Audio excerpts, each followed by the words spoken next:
Assalamu alaikum. Comrades Ria. Comrades Ra. Comrades Tibim. Comrades Tialala. Warembo ha. Wamama mwe. Sasa Kopolo we ni mama unapiga mwe. Asanteni sana. Thank you very much, comrades. I'm so happy to be here today, this 15th day of March 2025. I'm happy to address my fellow comrades. I'm happy to address all the teachers from the Coast region. I take this opportunity to recognize the teachers from Kilifi County, teachers from Tana River County, teachers from Mombasa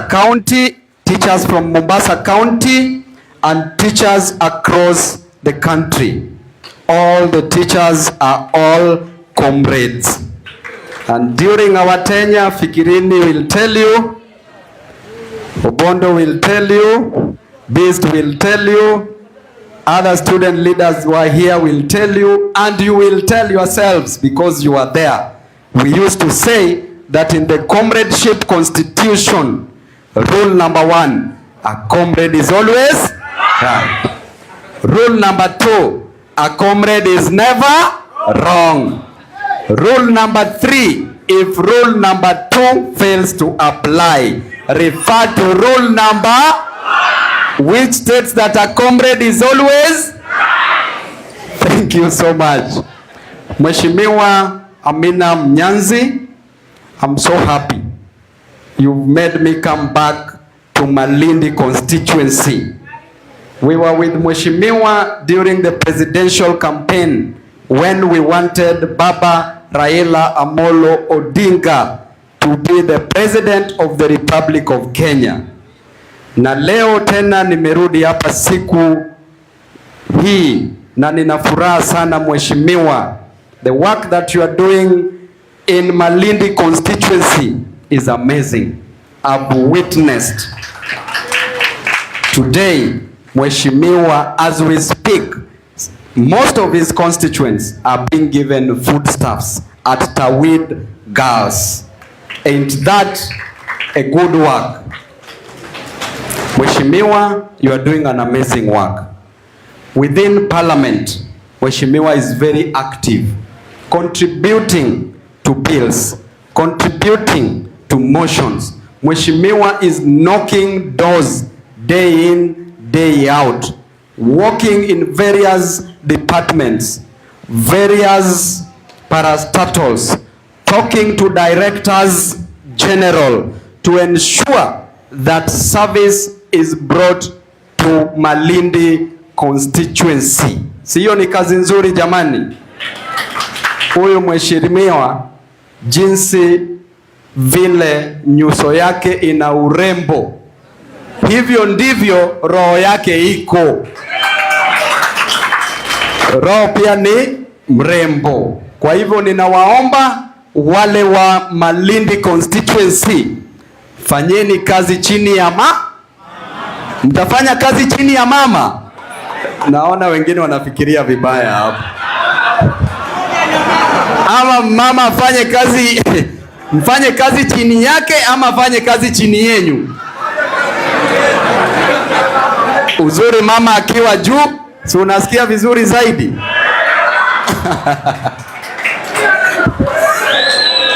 Sasa mheshimiwa, watu wako wanasikia vizuri juu wanafanya kazi chini yako na unafanya kazi juu yao.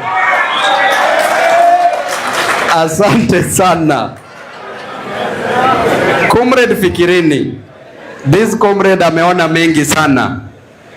Fikirini, najua Mwenyezi Mungu ana mpango na wewe hapa mbele. Najua kutoka Masai Mara University, when Comrade Fikirini was expelled, I was the first person that he called.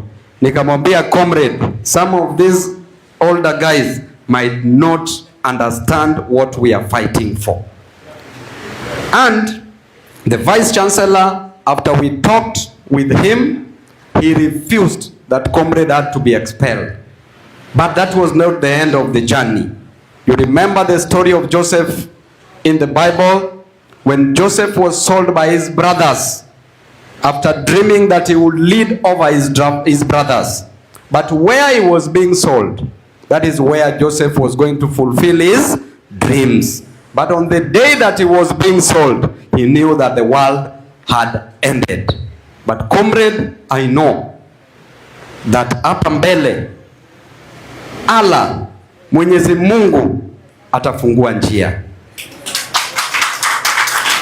To the current student leaders, the work that you are doing in the coastal region is so great. Beast, Bondo, other student leaders, together with comrades. There are so many universities who never protested when there was an increment in the university fee. When there was the introduction of the banding system, which we insisted that had to be disbanded. These comrades did an amazing work. That is the spirit of comradeship. That is the work of the Lord. And therefore, comrade, I knew that if I meet you, when I meet you, I knew that I would talk for around 3 hours. That's why I decided to restrict myself with a written speech, because naweza ongea sana na mtoke hapa mwende State House kutafuta kasongo.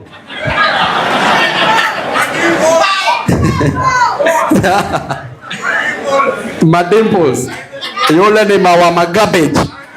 So uliona he poured his brains at Stima Plaza, alimwaga akili yake pale.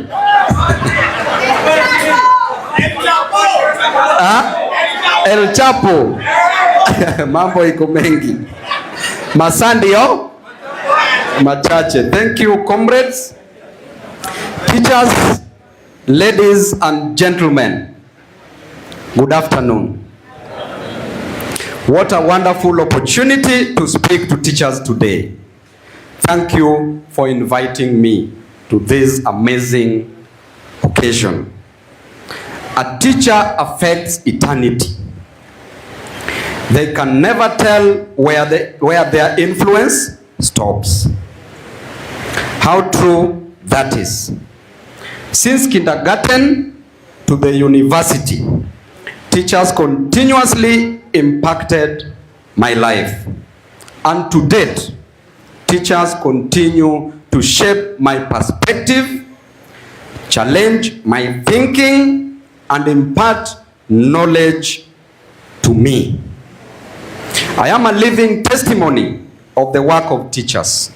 And on this occasion, I want to thank you for the great job you are doing as teachers. Were it not for teachers, Babu Owino would have never moved from primary school to high school. Were it not for teachers, Babu Owino would have never moved from high school to the university. Were it not for you, teachers, Babu Owino would have never moved from the university to the floor of parliament. Therefore, I am a direct product of teachers. I know what teachers can do, and teachers have seen you directly in my life.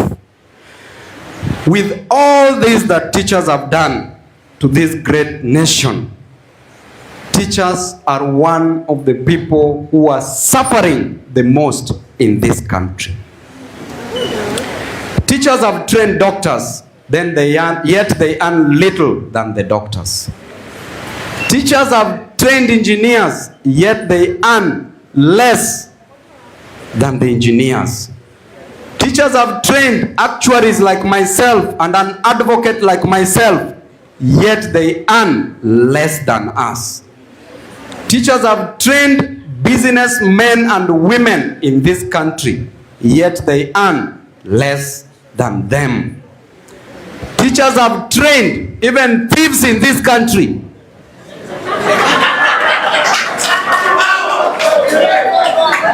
Yet they earn less than them. Teachers have been used, teachers have been misused, and teachers have been abused by both the employers and the government, starting from the executive headed by the president. There is no respect for teachers. Teachers earn less. BOM teachers have not even been confirmed.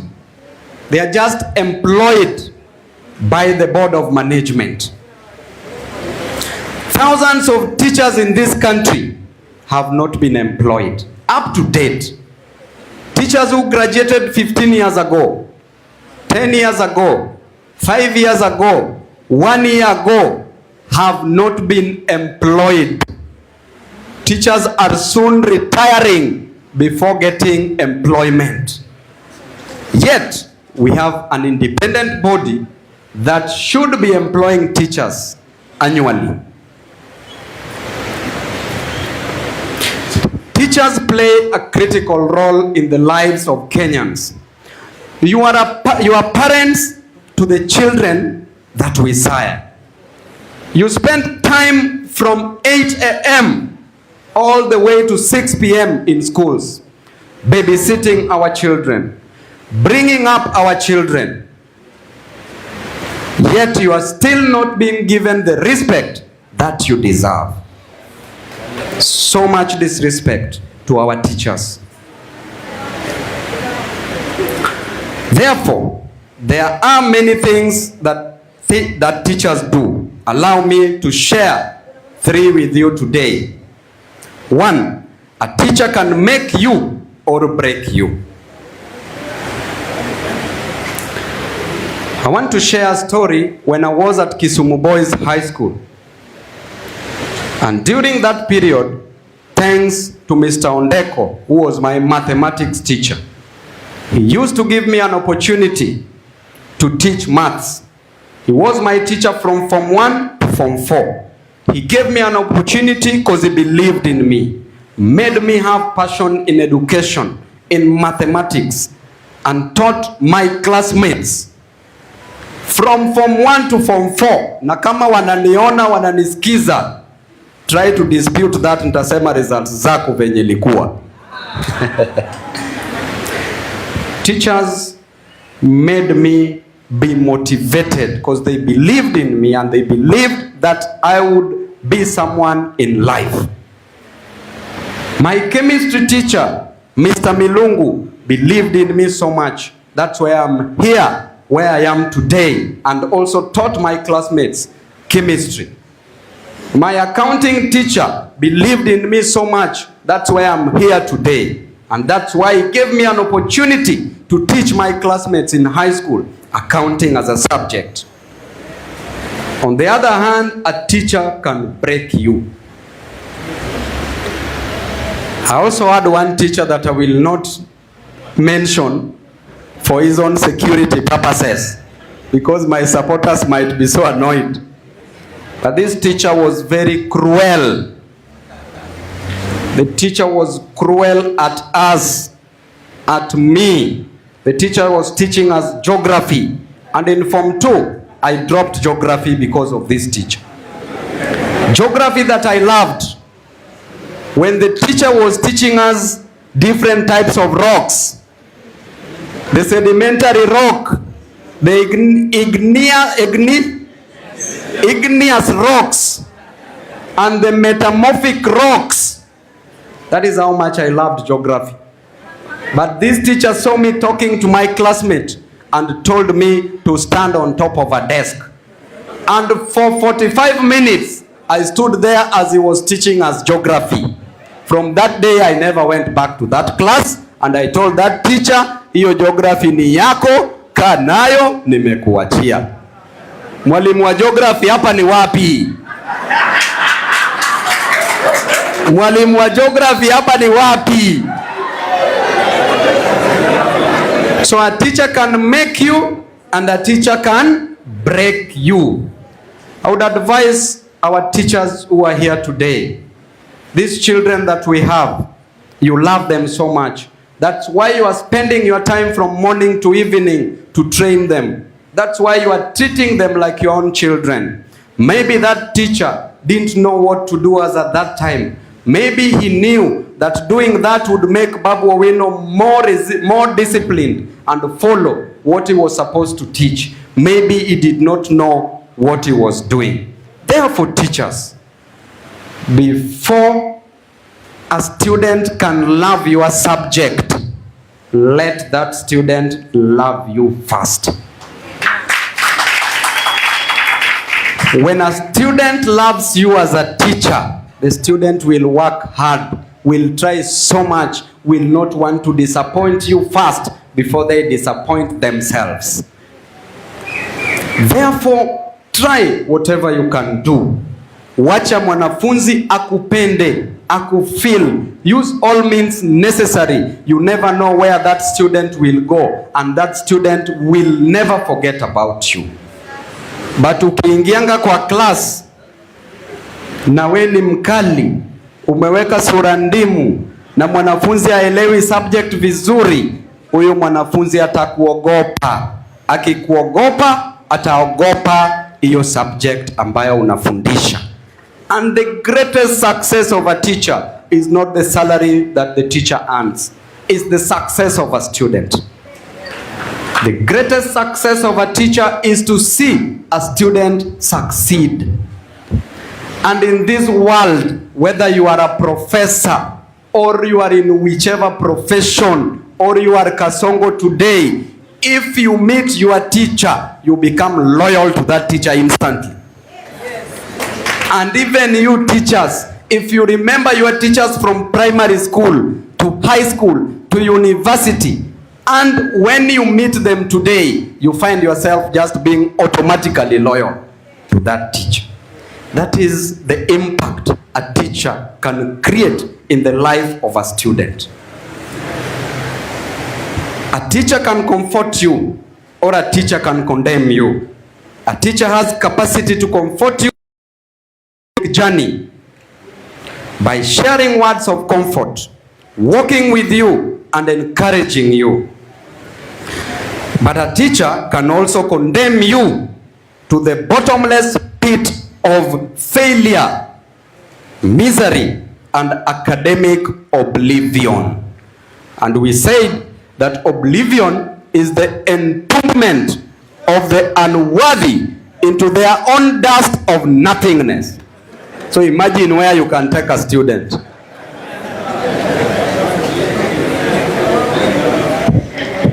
A teacher can see the future from the present. And when they do, they can shape, they can empower, and they can uplift an individual to higher potential. Ladies and gentlemen, the task of the modern educator is not to cut down jungles, but to irrigate deserts.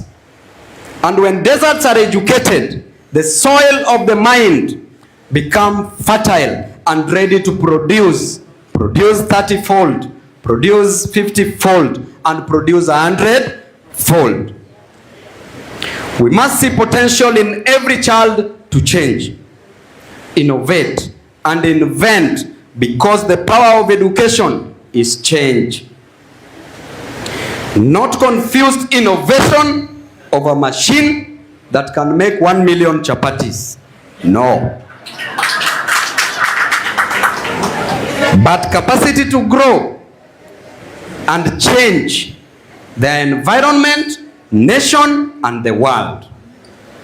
Imagine teachers, a governor asking the president to give him a machine to print chapatis, and a president responding in his wisdom or lack of the same by saying that I will give you a machine to print 1 million chapatis in a day. Huyo ni L? Huyo ni L? Najua mimi nataki kuangalia huku, but Najua roho yako inasema nini. Uko na hawa wananchi.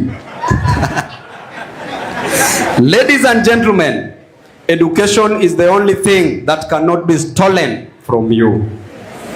Education is the greatest equalizer, and today we can attest to that reality. That is why you are seated there and I am standing here and we are here together. Education's roots are so bitter, but the fruits are so sweet. But these are sweet, these are fruit, a tree with the sweet fruits. Why are we killing it? We are killing education. Look at our CBC teachers who are seated here. The competency-based curriculum has since become the incompetency-based curriculum, which is IBC.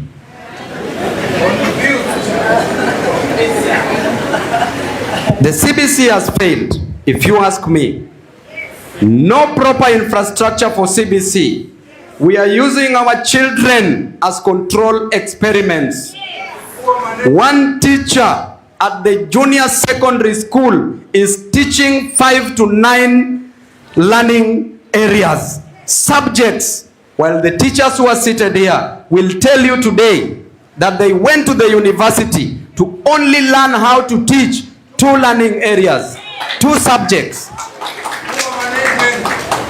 That is poor leadership, poor management. The teachers who are seated here, what time do they prepare to teach the students the following day? If they are supposed to handle 5 learning areas, you need at least 5 hours in a day. You leave your house in the morning at 8 a.m., go back at 5-6 p.m. You are in a matatu, you reach at home because of traffic jam at 7 p.m. You have family to take care of at home. Then you also need 5 hours to prepare for 5 learning areas, for 5 subjects, so that you teach the following day. Is it possible? Bwana pia ako hapo anataka. Bibi pia ako hapo. Jameni, why are we destroying education? I appeal to the President of the Republic of Kenya, the President who is a product of education, William Samoei Ruto. Were it not for education, you would have never been a President of the Republic of Kenya. Were it not for education, you would have never come to Nairobi. You would have never gone to Nairobi, to the University of Nairobi. Were it not for education, you would have never met the former President, Moi. Were it not for education, you would have never learned the tricks on how to steal, to rig votes.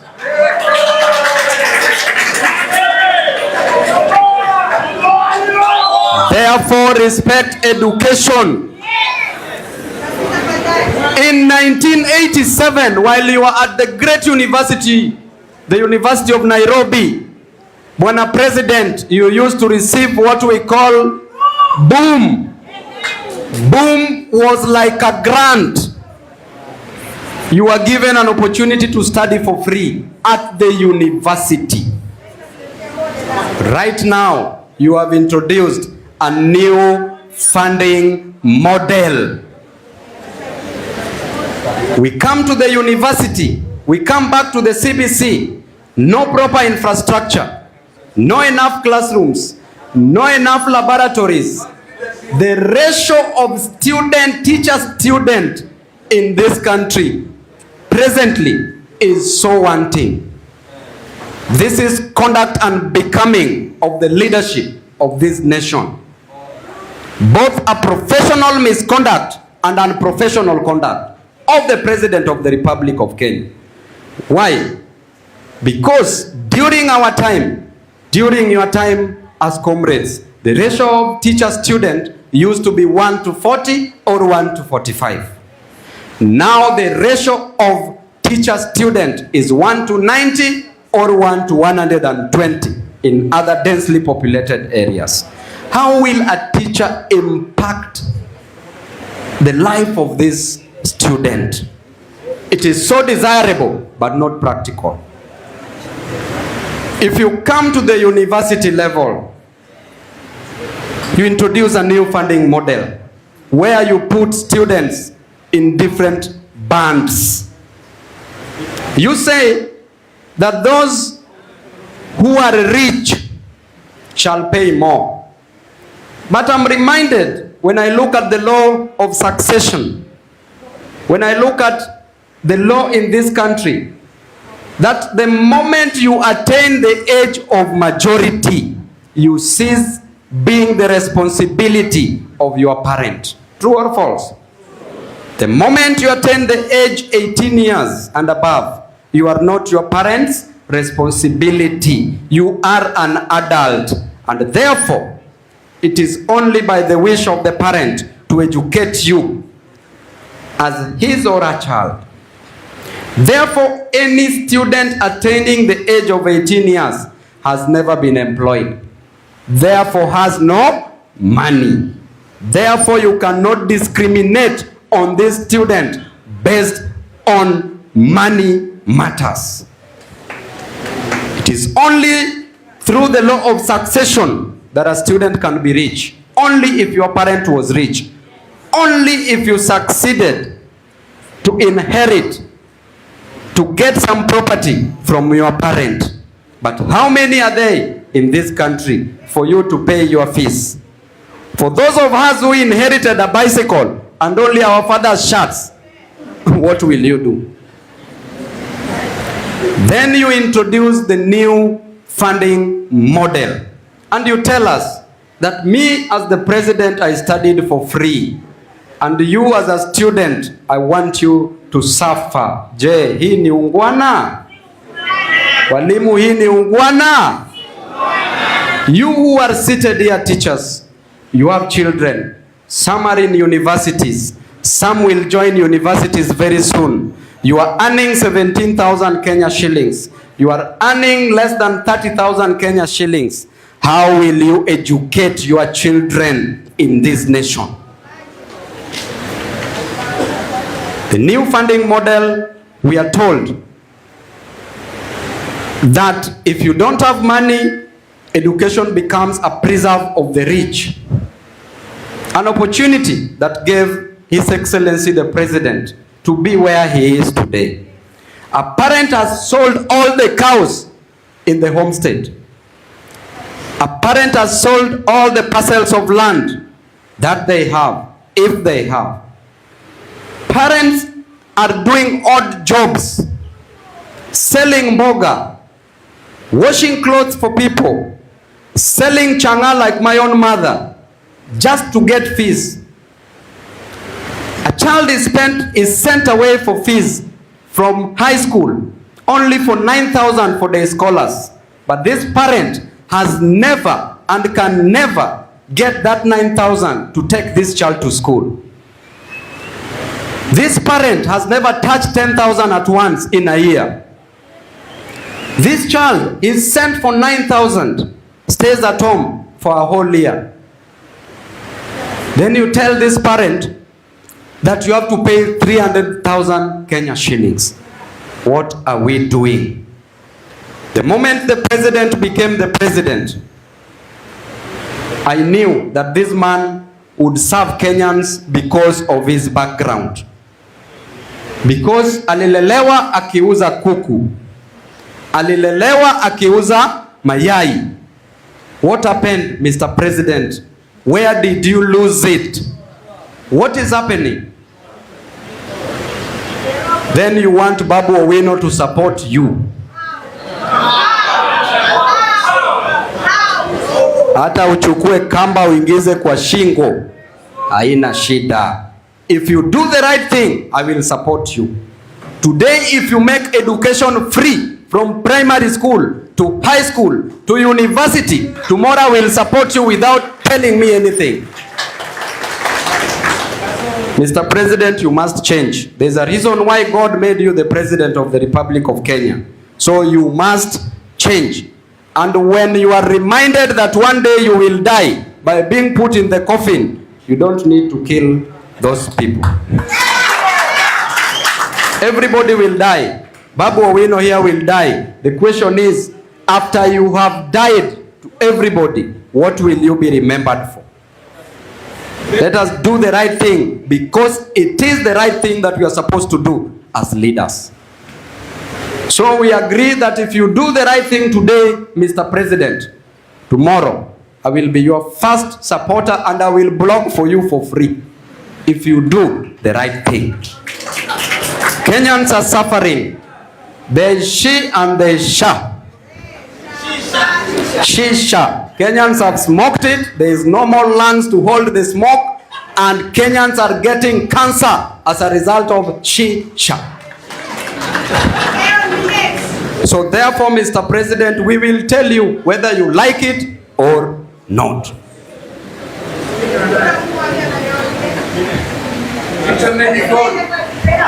And it is for this reason that I, as Babu Owino, Member of Parliament Embakasi East, together with Mheshimiwa Amina Mnyanzi, that we have strived to invest in education by building more classrooms, by issuing bursaries, by building schools, and by donating buses to make sure that the children of our constituencies acquire education and quality education. Ladies and gentlemen, you know that mediocre teachers tells. The good teachers explains. The superior teacher demonstrates. And the great teacher inspires. Let's go out there as great teachers and inspire this generation. Thank you and God bless you. Mungu awabariki. Ukiwa na swali uliza, nisitoke hapa na deni yako. On the issue of maths, I was just forgetting. Saizi tunaambiwa that mathematics is not a compulsory subject. Hata nyanya yangu ambaye ako 98 years old anajua kuhesabu pesa kwa sababu alienda akafanya hesabu. How do you make mathematics an optional subject if your intention is not bad? If your intention is to ensure that these Kenyans don't know where the money that you steal from our taxes goes to. Therefore, let us not behave like we are visitors. And lastly, to the CBC. CBC now is providing an opportunity for our children to grow physically, not mentally. It is the only institution where a student has dropped out of school, yet they are still school going. CBC has failed, and CBC should be done away with. It is a very good curriculum, but not in Kenya. Let it be practiced elsewhere. So walimu, asanteni sana, nisizidi kutoka hapo. Wanaweza ni abduct pale airport, lakini ni sawa tu, hakuna shida. Asanteni.